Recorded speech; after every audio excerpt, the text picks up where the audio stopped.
Welcome back to Superly Said, Advanced English Vocabulary and Phrases. Today we're diving straight into some terminology from a recent SpeakDuo lesson. That's right, and if you're looking to get more confident with your English speaking, you can always go to SpeakDuo.com. Yeah, you can meet people from all over the world practicing on video calls. It's a great resource. So let's get right into it. We've got 8 powerful phrases today for advanced learners, and we're starting with a noun phrase, a sense of dread. Ah, a sense of dread. So the basic meaning is, a feeling of great fear or worry about something bad that might happen. But why use this phrase? Why not just say anxiety? That's the perfect question, because that's where the nuance is. Dread has this weight of inevitability. It's specific. Right. Anxiety can be this general, free-floating worry, but dread is usually focused on a single negative future event, and the stakes feel really high. It feels almost guaranteed to happen. And it's often physical, isn't it? People talk about feeling a sense of dread in the pit of their stomach. Exactly. That physical reaction is part of it. So if we're trying to use this in, say, a speaking exam, maybe an IELTS question. Okay, like what? The question could be, what situation causes you a sense of dread more?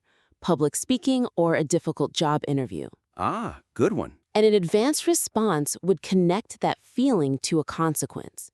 You'd say something like, a difficult job interview gives me a sense of dread because the outcome has such a major impact on my future. I see. So you're not just naming the feeling, you're explaining the high stakes behind it. That's much more sophisticated. It shows you understand the weight of the word. Okay, moving on. Let's talk about the idiom totally hooked on something. Right. So this means being completely addicted to or obsessed with something. And the obvious comparison here is just being, really interested in something. Totally different vibe. Being interested is a hobby, it's enjoyable. Being totally hooked, though, that implies a compulsion. It's something that starts to interfere with other parts of your life. Yes. And I think a lot of examples just focus on obvious negative things, like being hooked on junk food or something. Sure. But an advanced speaker can apply it more subtly. Can you be totally hooked on something that seems positive? Oh, absolutely. Like exercise. You could ask, is it possible to be totally hooked on exercising to the point where it becomes this rigid, unhealthy obsession? Exactly. It shows you get that hooked is about losing control, even if the activity itself is supposedly good for you. Yeah, the dependency becomes the problem. Okay, next up, a very practical one. To flick something away. So this is that quick little push or brush, a sudden movement with your finger or hand. The key is that it's small, it's swift, and it's dismissive. That dismissiveness is key. And that's the difference between flick away and, say, throw away. Right. You throw away trash. You flick away a fly that's bothering you.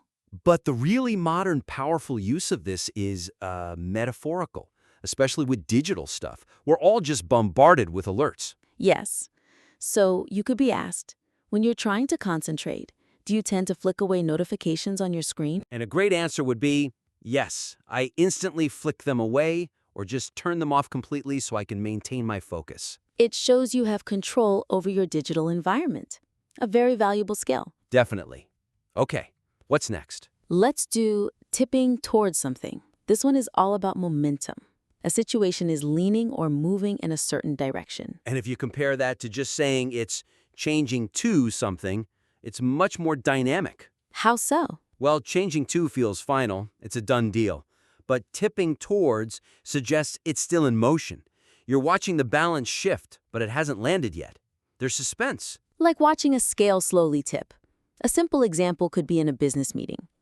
After hours of debate, the decision was tipping towards approving the new budget. Sure, that works. But for more advanced use, you'd apply it to something less tangible, right? Like public opinion. Exactly. You could ask, when the economy is struggling, do you feel like people's mood is tipping towards pessimism or optimism? Ooh, that's a great frame. And the answer would be something like, in difficult economic times, the general mood is definitely tipping towards pessimism about the future. You're describing this big psychological shift that's gaining momentum. Love that one. Okay, next up is an idiom that's very relevant today. A dopamine hit. Yes, that sudden, brief feeling of pleasure or reward you get from the chemical release in your brain. And it's crucial to distinguish a dopamine hit from real, sustained satisfaction. Right. A hit is immediate, it's short-lived, and it's often tied to things like scrolling social media. Satisfaction it's earned. It comes from long-term effort. The common example is getting a like on a photo gives you a quick dopamine hit, a bit superficial. It is. A better way to use it is to talk about harnessing it intentionally. How do you mean? You could ask, what kind of non-digital activity gives you a strong dopamine hit, but without the negative side effects? I see. Reclaiming the idea for something positive. Exactly. An answer could be, finishing a challenging workout gives me a strong dopamine hit because it's an immediate reward for my effort. It links that short-term buzz to a long-term goal. That's a much more insightful application. Okay, number 6, to have a clean slate. A really powerful phrase for talking about fresh starts. And it's so much stronger than just saying to start over. Why is that? Because a clean slate specifically implies that your past mistakes or negative history have been wiped away, erased. Right. The record is clean. It's not just that you're trying again, it's that you're trying again without the old baggage being held against you. We see it in business all the time.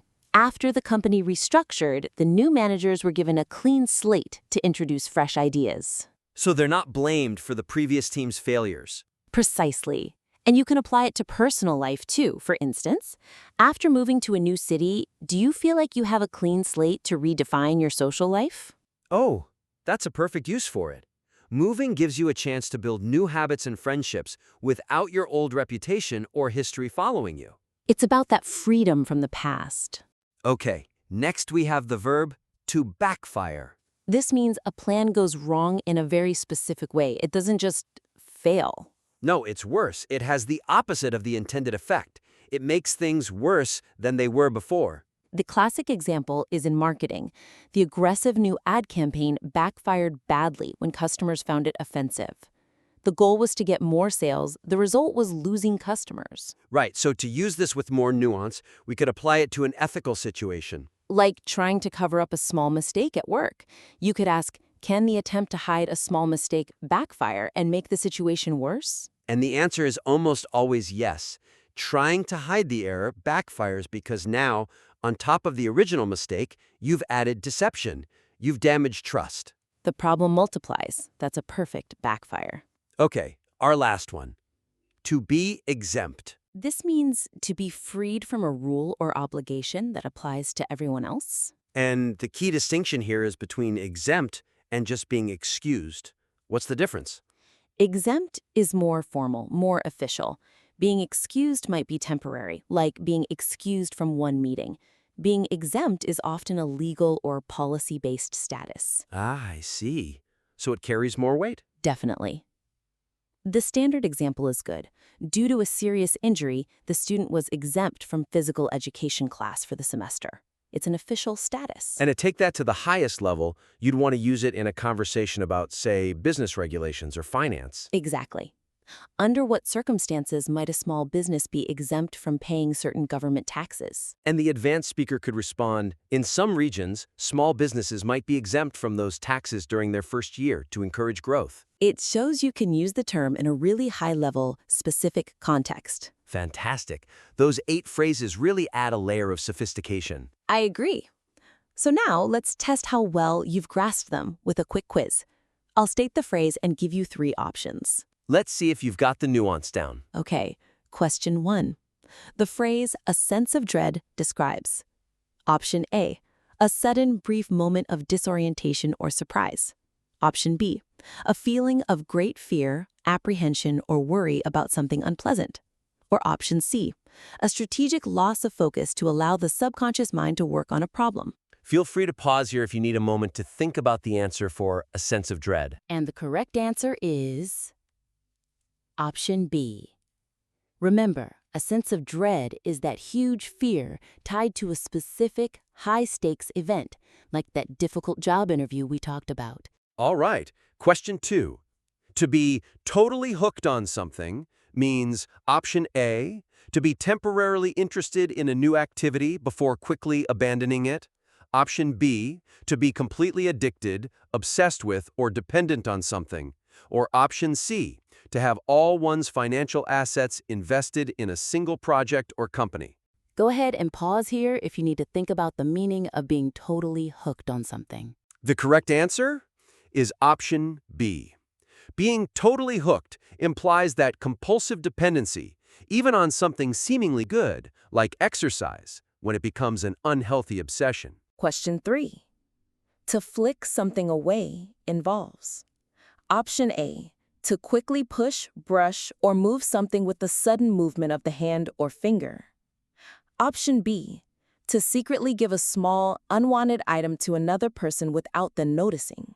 Or option C, to intentionally break an object with a swift, powerful strike. Take a second to consider the action of flicking something away. The correct answer is option A.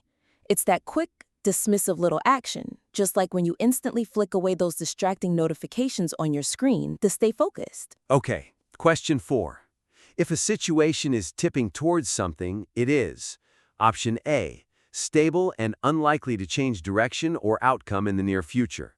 Option B, moving or leaning in a particular direction, approaching a specific state.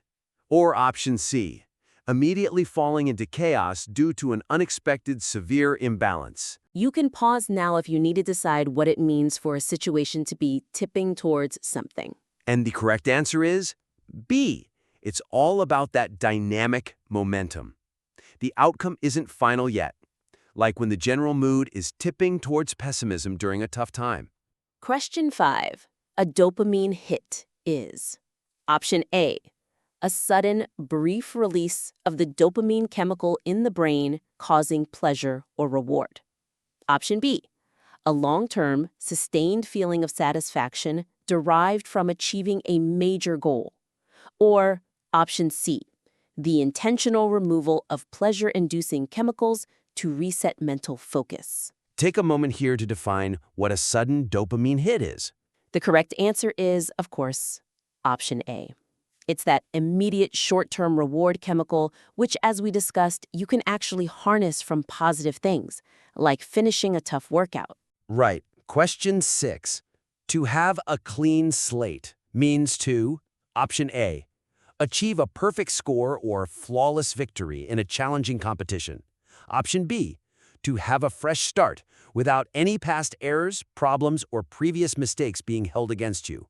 Or option C, to permanently delete all personal data from a digital device or cloud service. Feel free to pause here if you're thinking about the idiom, to have a clean slate. The answer is B, and the key nuance is that erasure of past negativity. It's getting a fresh start for your reputation when you move to a new city or start a new job. Next up, question 7. The verb to backfire means option A, to have an unintended result that is the opposite of what was planned or expected, to go wrong. Option B, to deliberately delay the release of information to maximize its eventual impact. Or option C, to reverse an engine's direction suddenly to avoid a collision or imminent danger. Take a moment to think about what happens when something starts to backfire. The correct answer is A. It's when an action goes wrong and creates a detrimental opposite effect. It's worse than just failing, like when trying to hide a mistake backfires by destroying trust. And finally, question 8. If someone is to be exempt, they are, option A, required to perform extra duties in exchange for a higher pay rate. Option B, freed or excused from an obligation, liability, or rule that others are subject to.